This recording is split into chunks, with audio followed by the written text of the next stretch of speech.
27.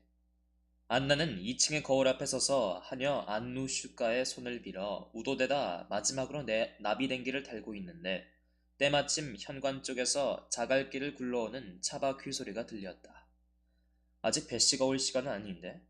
이렇게 생각하며 안나는 창밖을 내다보았다. 그러자 이리로 다가오는 대형 사륜마차와 그 안에서 불쑥 내민 검은 모자에 너무나도 눈에 익은 알렉세이 알렉산드로위치의 쫑긋한 귀가 언뜻 눈에 띄었다. 참 일도 공교롭게 되는군. 오늘 밤을 예서 묵으려는 건 아닐까? 하고 안나는 생각하였다.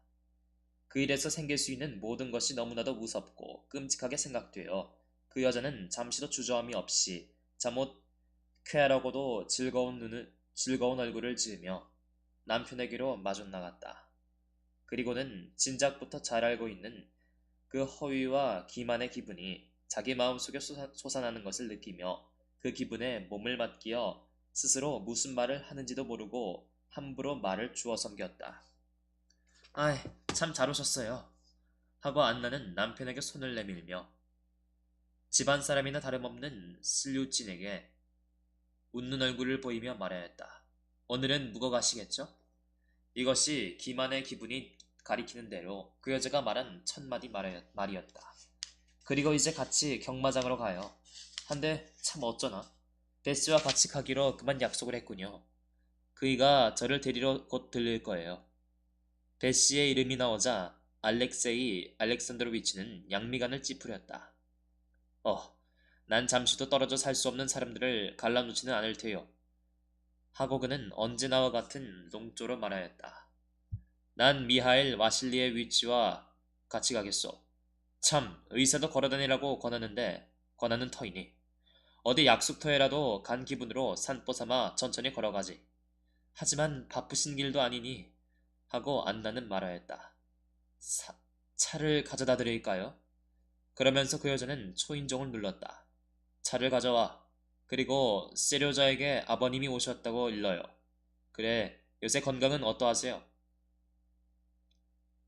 참, 미하일 와실리에비치, 여기 좀 오시죠. 좀 나가 구경하세요. 우리 발코니가 썩 좋답니다. 우리 발코니가 썩 좋답니다. 이렇게 안나는 이 사람 저 사람에게 번갈아 말을 걸었다. 안나는 말하는 품이 아주 꾸밈없고 자연스러웠지만 너무나도 말수가 많고 또 그 말은 지나치게 빨랐다. 그 여자 자신이 이것을 감촉하였을 뿐만 아니라 자기를 지켜보는 미하일 와실리에위치의 호기심에 찬 눈초리에서 마치 그가 자기를 유심히 관찰하고 있는 듯한 감을 느끼는 것이었다. 미하일 와실리에위치는 곧 발코니로 나갔다. 안나는 남편 곁에 걸터 앉았다. 어쩐지 안색이 좋지 못하시군요. 하고 안나는 말을 꺼냈다. 글쎄, 하고 남편은 대답하였다. 오늘 의사가 찾아와서 1시간이나 시간을 빼앗겼소. 아마 어떤 친구가 그 의사를 보낸 것이겠지. 내 건강이 그렇게 귀중하다는 게지. 아니, 근데 뭐라고 합니까? 안나는 남편의 건강과 사업에 대한 말을 두루 묻고 자기 있는데 아주 와서 휴양을 하라고 권유하였다. 이 모든 것을 안나는 아주 쾌활하게 빠른 말로 두 눈에 각별의 정다한 빛을 띄우고 말하였다. 그러나 알렉세이 알렉산드로비치는 이제 와서는 아내의 이런 말투에 하등의 의의도 부여하지 않았다. 그는 다만 아내의 말에 귀를 기울이며 그 말이 가지는 직접적인 의미를 헤아려 들을 따름이었다. 그리하여 그는 빈정거리는 티는 있을망정 소탈한 태도로 대꾸를 하였다. 이 담화에는 별로 이상스러운 것은 아무것도 없었건만 안나는 그 후 이 짤막한 장면을 상기할 때마다 뼈저린 수치감을 금할 수가 없었다. 세리오자가 가정교사의 뒤를 따라 들어왔다. 만일 이때 알렉세이 알렉산드로비치가 그 아들애를 좀 세심히 관찰하였다면 그는 머뭇거리며 자리를 흘끗 올려다보고 이내 어머니에게로 눈길을 돌린 세리오자의 소심하고도 당황한 시선을 알아차렸을 것이다.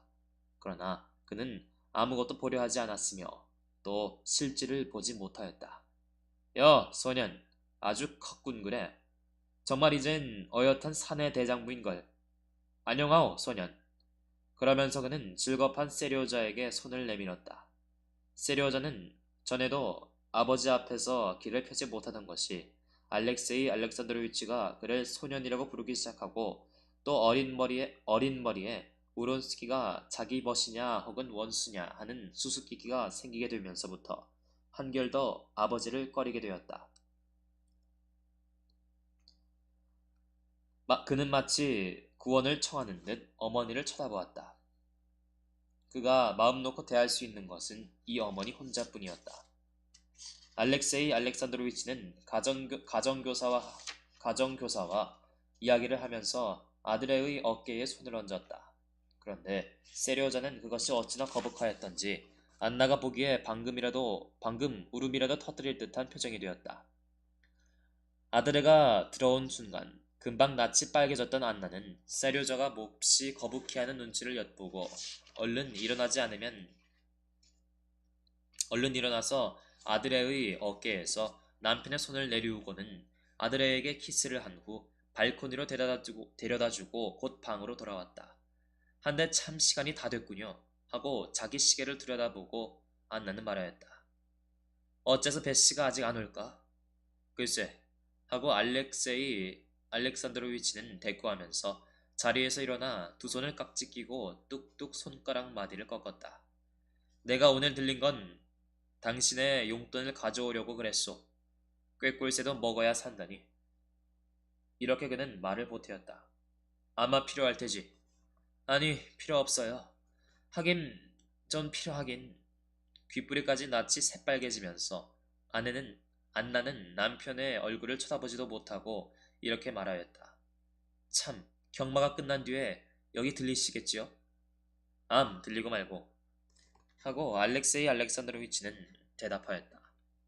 하, 저기 베츠르고프의 꽃뚜에르스카야 공작 부인이 나타나셨군.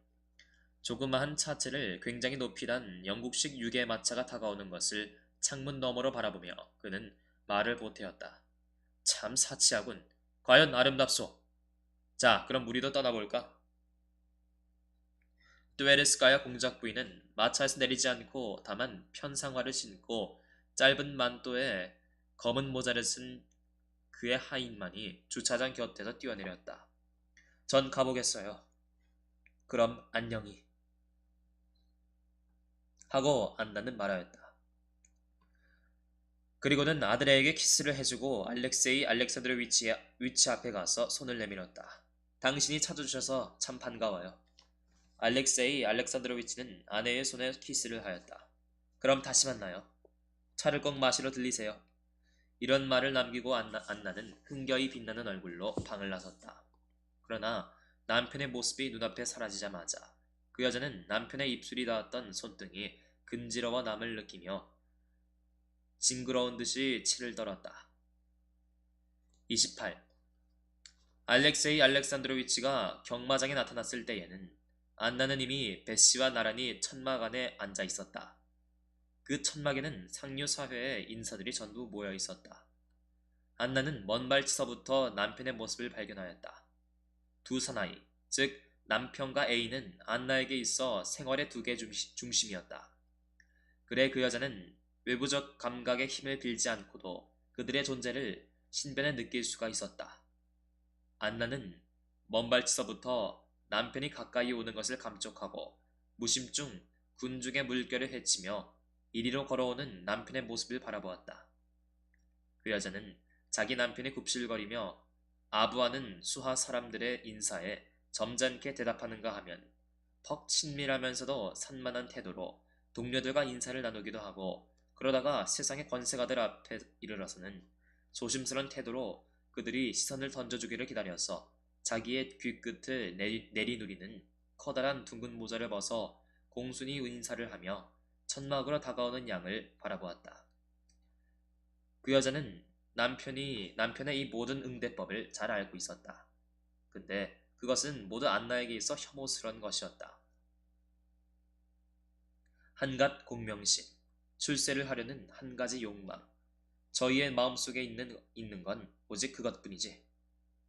하고 그 여자는 생각하였다. 그리고 고상한 견식이니 문명이나 종교에 대한 사랑이니 하는 건 죄다 출세를 하기 위한 도구에 지나지 않는 거야. 두리번 부인석을 살피는 그의 시선으로 그는 바로 안나가 있는 쪽을 바라보고 있었지만 비단과 리본, 새털, 양산과 꽃의 바다 속에서 아내의 모습을 알아낼 수가 없었다.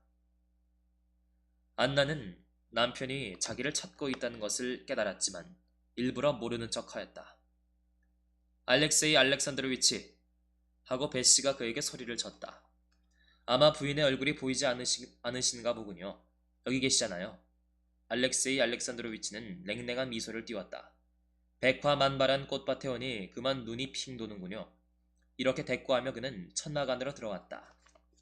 그는 방금 아내와 헤어진 남편이 다시 얼굴을 대하였을 때 웃어 보이는 그런 미소를 아내에게 던지고는 공작 부인을 비롯하여 그 밖에 아는 사람들과 제가끔 적당히 인사를 하였다. 즉 부인들에게는 롱을 하고 남자들과는 정중히 인사를 나누었다. 알렉세이 알렉산드로위치가 존경하여 맞이 않는 견식이 높고 교양이 깊은 것으로 유명한 한 시종장관이 아래쪽 천막 곁에 서 있었다. 알렉세이 알렉산드로위치는 그와 이야기를 시작하였다. 그것은 마침 경주의 중간 휴게 시간이어서 담화를 방해하는 것은 아무것도 없었다. 시종장관은 경마라는 것을 비난하였다. 한편 알렉세이 알렉산드로위치는 그것을 지지하여 상대편의 말을 반박하였다. 안나는 남편의 고르러운 새된 소리에 귀를 기울이며 한마디도 놓치지 않고 듣고 있었다. 그런데 남편의 말 한마디 한마디가 안나에게는 위선적인 것으로 느껴졌으며 몹시 귀에 거슬리는 것이었다. 드디어 4km 장애물 경주가 시작되자 안나는 엉거주춤 몸을 앞으로 굽히고 말 곁에 다가서서 링큼 잔등에 오르는 우론스키의 모습을 뚫어지게 지켜보았다. 그러면서도 한편으로는 잠시도 그치지 않는 남편의 진절머리 나는 목소리에 우심중 귀를 빼앗기고 있었다. 그 여자는 우론스키의 일이 걱정되어 안절부절 못하였다. 그런데 그보다도 더 안나를 괴롭힌 것은 잠시도 그칠 사이가 없는 듯이 느껴지는 남편의 그 귀익은 억양의 새된 목소리였다. 나는 천한 여자다. 나는 몸을 버린 여자지. 하고 안나는 혼자 생각하였다. 하지만 나는 거짓말을 하는 걸 좋아하지 않는다. 난 거짓말을 그냥 참아낼 수가 없어. 한데 남편은 거짓말을 밥 먹듯 하지. 저희는 모든 것을 알고 있다. 죄다 보고 있어. 한데 감정이 어쩌면 저렇게 천연스레 말을 할 수 있을까? 가령 저희가 나를 죽이거나 우론스키를 죽인다면 오히려 나는 저희를 존경했을 거야. 하지만 아니야. 저희에게 필요한 건 그저 거짓과 체면뿐이니까. 하고 안나는 자기가 남편에게 바로 무엇을 요구하는지 어떤 사람이 되어달라는 것인지 그런 것은 생각도 않고 이렇게 혼자 속으로 중얼거렸다. 안나는 그처럼 자기 부하를 돋군 알렉세이 알렉산드로위치의 전에 없던 수다증이 오직 그의 내심의 불안과 근심의 표현에 불과하다는 것을 미처 깨닫지 못하였던 것이다.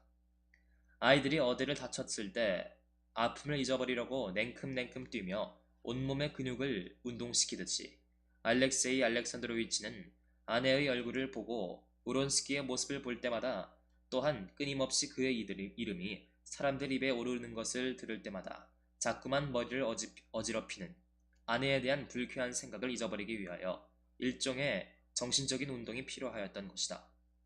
그런데 어떤 아이들이 냉큼냉큼 뛰는 것이 자연스러운 것처럼 그가 말을 하는 것은 자연스럽고도 때와 장소에 어울리는 것이었다. 그는 말을 계속하였다. 군인들과 기병들의 경주에 있어서의 위험성이라는 것은 곧 경마의 필요 불가결한 조건이지요. 만약 영국이 전쟁사에서 가진 가장 찬란한 기병의 활동을 자랑할 수 있다면 그것은 오직 이 나라에서 사람들과 말의 이 힘을 역사적으로 발전시켜온 그 덕택일 것입니다. 스포츠란 것은 제 생각 같아서는 다대한 의의를 가지고 있다고 봅니다. 그런데 항용 우리는 가장 피상적인 것밖에 보지를 못하죠. 피상적인 것이 아니에요. 하고 뚜에르스카야 공작 부인이 참견하였다. 한 장교는 갈빗대가 두 대나 부러졌다지 않아요? 알렉세이 알렉산드로위치는 다만 이빨을 드러내 보일 뿐 그 밖에 아무런 의미도 찾아볼 수 없는 무표정한 웃음을 띄웠다. 가령 그렇다고 합시다, 공작 부인. 하고 그는 말을 받았다. 이것이 피상적인 것이 아니고 좀 더 심각한 것이라 치지요. 하지만 문제는 거기 있는 것이 아닙니다. 그러면서 그는 지금까지 아주 신중하게 말을 주고받던 그 시종장관 쪽으로 다시 돌아앉았다. 이 경주에 참가한 것은 군인들, 즉 이런 활동을 자기의 천직으로 선택한 사람들이라는 것과 또한 온갖 사업에는 의뢰의 것과는 다른 리면이 있다는 것을 잊지 마십시오. 이것은 직접 군인들의 의무에 속하는 것입니다. 권투라든가 에스파냐 투사들의 그 무지한 스포츠는 물론 야만의 상징이라 할 수 있겠지요. 하지만 전문화된 스포츠는 계명의 상징인 것입니다. 아니에요. 난 다시는 이런 곳에 안 오겠어요. 아슬아슬해서 어디 보고 앉아 있을 수가 있어요. 하고 공작 부인 베씨는 말하였다. 그렇지 않아요, 안나? 아슬아슬하긴 해도 눈을 뗄 수가 없군요. 하고 다른 부인이 한마디 하였다. 내가 만약 고대 로마에 태어났다면 난 경기를 하나도 빼놓지 않고 구경했겠어요. 안나는 아무 말도 없이 쌍안경을 눈에 댄 채 한 곳을 줄곧 바라보고 있었다.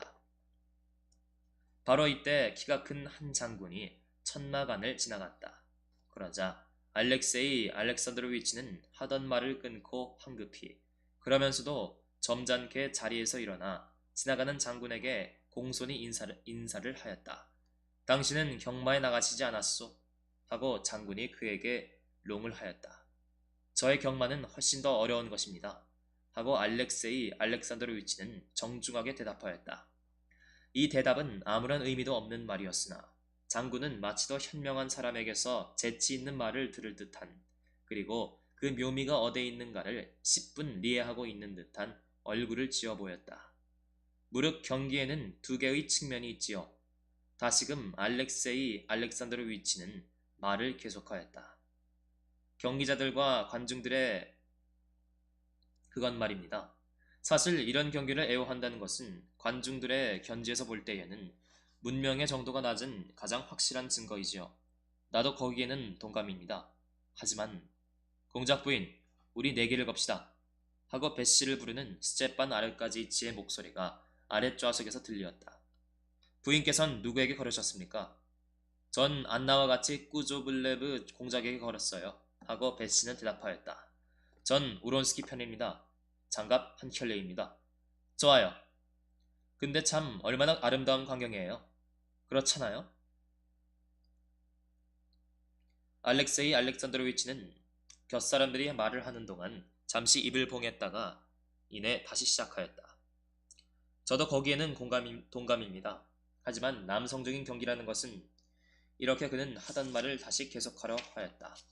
그러나 바로 이때 기수들을 출발시켰기 때문에 사방에서 벌어지던 이야기는 뚝 끊어지고 말았다.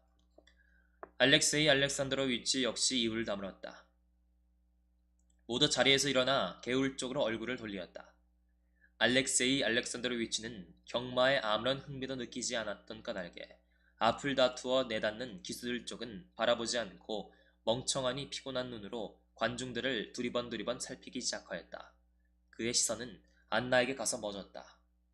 안나의 얼굴은 창백하고도 어마마했다. 분명히 그 여자는 단 한 사람 이외에 아무도 또 아무것도 보지 못하는 듯하였다. 손은 경련을 일으킨 듯 부채를 꼭 그려쥐고 있는데 그 여자는 숨도 쉬지 않는 듯하였다. 알렉세이 알렉산드로위치는 한번 자기 아내를 쳐다보고는 얼른 눈을 돌려 다른 사람들의 얼굴을 둘러보았다. 그래, 이 부인도 다른 부인들도 똑같이 아주 흥분해 있다. 그건 극히 자연스러운 일이야. 이렇게 알렉세이 알렉산드로위치는 혼자 말하였다. 그는 아내 쪽을 보지 않으려고 하였다. 그러나 그의 시선은 어느덧 그쪽으로 자꾸만 끌리는 것이었다. 그는 아내의 얼굴에 그처럼 명확히 나타나 있는 표정을 잊지 않으려고 애쓰면서 다시 한번 그 얼굴을 살펴보았다. 그러나 자기 의사와는 달리 그는 거기서 자기가 알기를 꺼린 그것을 읽고 가슴이 섬뜩하여지는 것이었다. 맨 처음 꾸즈볼레브가 개울가에서 말과 같이 곤두박질하였을 때 관중석은 온통 뒤숭숭 끓었다. 그러나 알렉세이 알렉산드로비치는 창백하면서도 의기양양한 안나의 얼굴을 보고 아내가 그처럼 유심히 지켜보는 대상이 낙마한 그 사나이가 아님을 깨달았다. 또한 마호칭과 으론스키가 큰 장벽을 넘어 뛴 후 뒤따르던 한 장교가 그 자리에서 거꾸로 떨어져 기절하는 통에 관중들이 모두 웅성웅성 공포의 분위기에 휩싸였을 때에도 알렉세이 알렉산드로비치는 안나가 거기에 주의도 돌리지 않고 주위에서 무엇을 떠들어대고 있는지 그것조차 잘 알아차리지 못하는 것을 보았다. 그러나 그는 점점 더 짓궂게 아내의 얼굴을 자주 살펴보았다. 안나는 말을 달리는 우론스키의 모습에 온 정신이 빼앗겨 있는 가운데도 곁에서 자기를 쏘아보는 남편의 싸늘한 시선을 감촉하였다. 그 여자는 일순간 눈길을 돌려 무엇을 묻기라도 하는 듯 멍하니 남편의 얼굴을 쳐다보더니 약간 이마를 찡그리며 다시 얼굴을 돌려버렸다. 아이, 난 아무래도 좋아요. 하고 그 여자는 남편에게 말하는 듯 하였다. 그리고는 다시는 남편 쪽을 거들떠보지도 않았다. 경주는 매우 불행한 것이었다. 17명의 기수 중에서 반수 이상이 낙마하여 부상을 당하였다.